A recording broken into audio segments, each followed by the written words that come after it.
Hey, what's going on, you guys? Today I'll be showing you the Tomo build, which is a keyboard design collaboration between TGR and Monokei. Now this 75% keyboard is for a client who is now a good friend of mine. Now the contents of this video will include discussion of the keyboard build process itself and a sound comparison between the frosted polycarbonate and aluminum plate. I did acquire this keyboard as an extra from Mekibo, so if you do want one and you're based in the US, please visit the Mekibo website to see what's in stock, as extras are limited. Starting off with the specs, the Tomo does come in a variety of anodized colors, which include blush pink, olive green, royal purple, titan gray, suave blue, and silver. We opted for the olive green here by client's choice, and I think it has a very nice earthly tone vibe to it. There is a special edition kit to this keyboard which actually weighs a bit more at 2 kilos compared to the 1.6 on the standard kit, which is what we have here. The Tomo is held together via the top and bottom case by 8 hex screws, which can be accessed from the bottom. There are 7 hex screws that hold the plate onto the top case, as this is a pretty straightforward assembly, which you'll see. This is a top-mounted style keyboard with enough space for an alternative O-ring mounted build if the user chooses. The O-ring is supposed to wrap around and between the plate and PCB like so. Personally, I went without the O-ring because I chose to use the plate foam, which makes installing switches a lot easier, especially on softer plates like the default polycarb. Also note that if you choose to use the plate foam, it will interfere with the O-ring installation, as the O-ring will protrude too far out around the edges in order to fit inside the bottom case.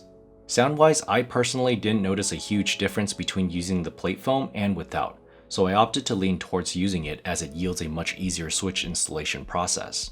The top right corner of the top case utilizes a round anodized badge, which can be swapped out and accessed after removing the plate via 2 screws with either the TGR or Monokei branding depending on your preference. The daughter board and JST cable for USB-C is connected in the center of the keyboard and secured using 4 hex screws. When connecting the JST cable to the daughter board, be mindful of the orientation of the connector pins, as you don't want to damage it by forcing it in the wrong way. Finally, there is a case foam that sits between the bottom case and the PCB to protect it from any potential contact. For this build, I opted for a hot swap PCB instead of soldered because my client is new to custom keyboards, and this will allow him the ease of trying out different switches. As for the plate, we're going with the aluminum plate for the heavier weight and also a more consistent sound across the board, which I'll talk about later. Client switch preference is tactile, so I'm using these Koala switches that are lubed with Krytox 205 grade 0, but not filmed, as the housings are already pretty tight.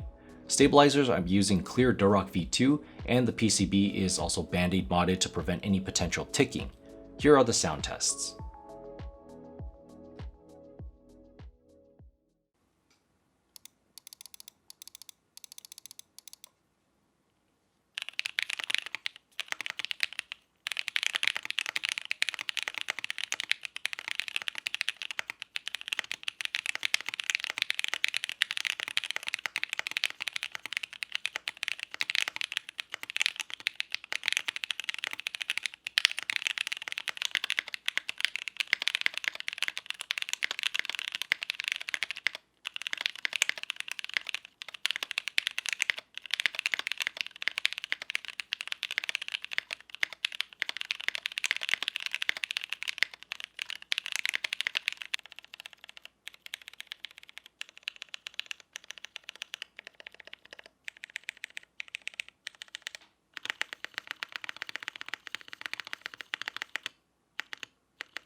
as part of the linear gang, I have to say that these koala tactile switches are really good. Even in stock form, they're 9 out of 10 with the light factory lube. I didn't add a whole bunch of lube to it myself because I wanted to retain as much of the original higher pitch sound as possible.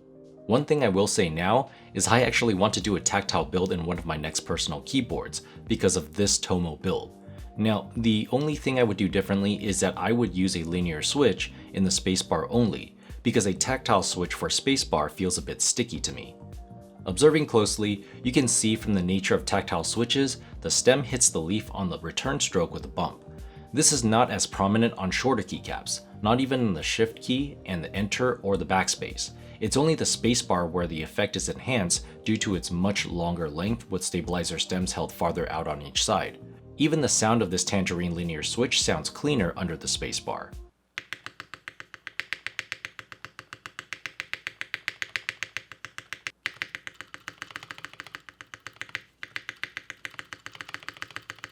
Additionally, the Tomo overall provides a stiffer typing experience, especially with the top mount configuration. Even with the O-ring mount, there isn't a whole lot of space within the keyboard itself for flex and bounce, if that's something you're pursuing in your build. Personally, I didn't hear a huge difference between PC and the aluminum plate. Not quite sure if you can hear it through my sound recording, but at least in person, the aluminum plate sounds a bit more consistent throughout the board.